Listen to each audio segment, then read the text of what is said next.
make it look pretty simple. And there is a totally boneless piece of fish. Basket of fish. That's nice, real nice average. Well, I'll show you how I do it.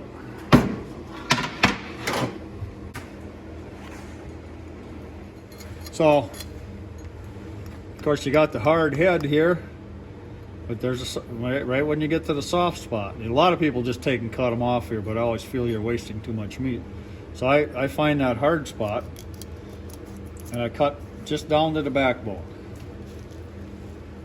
And then I take my knife, and I slice along both sides of the fin. Both sides. Yeah. And then I pull the skin off. Most people don't do this, but and if you got it takes a good pliers with a nice square end on it there. And pull down on it first. If you pull back, you'll pull the meatless. So you just take your pliers, catch the corner, and you pull down a little, okay? No.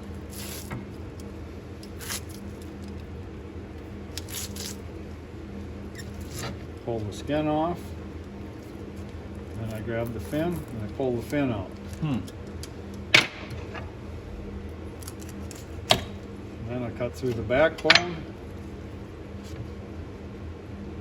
There's what I got left. Nice. Okay.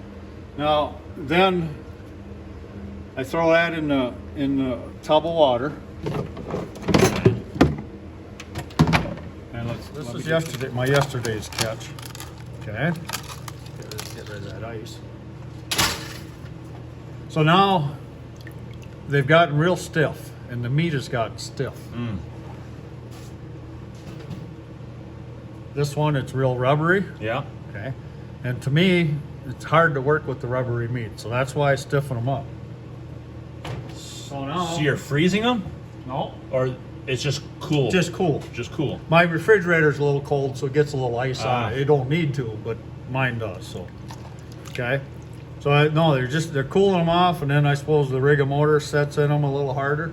Stiffens them up. It stiffens them right up. Now you can come over here, and you got to get in the light. But you see, there's a black mark kind of, or a little mark all the way down here. Okay. You go just barely on the right side of that, and I go down to the ribs and do that. Then I turn my knife. Because there's a bone there? Yep.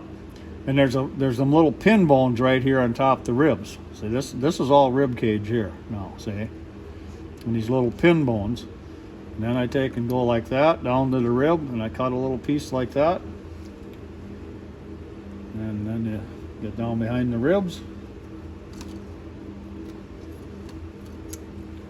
Well, you make it look pretty simple.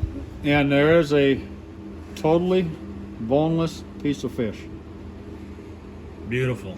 And then when I do the other side, I just go on the top or bottom side of the spine. If you leave the fin in there, when you do this, you're fighting that fin all the way up. It's catching on your knife and stuff. So that's why we pull the fin out when I first did it. So now I'm over to the ribs. Turn the knife downward. Cut like that. So now you see I'm right on the upper side of that little black mark there. See that? And I salvage a little bit off in the ribs here. And you go over here, and you can feel them ribs.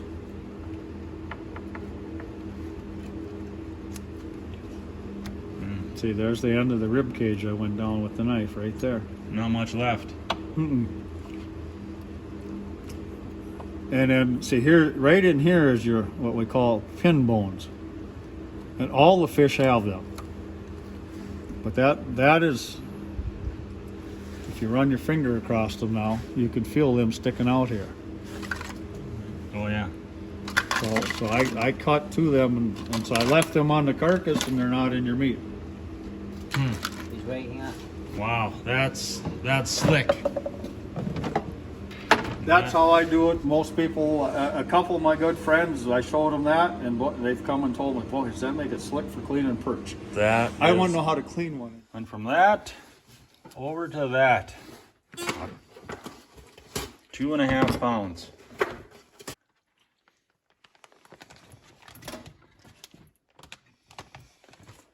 You're gonna get just a little more of a bonus because Apparently you can get on. I was bagging some up this morning. And I couldn't get them into the one bag that I was doing, so I had to save them. See how white they are now? Just after a day. Yeah. Well, actually from this morning. Oh. I said that don't hurt nothing. Oh, now, a strong 2.5 pounds. Amazing.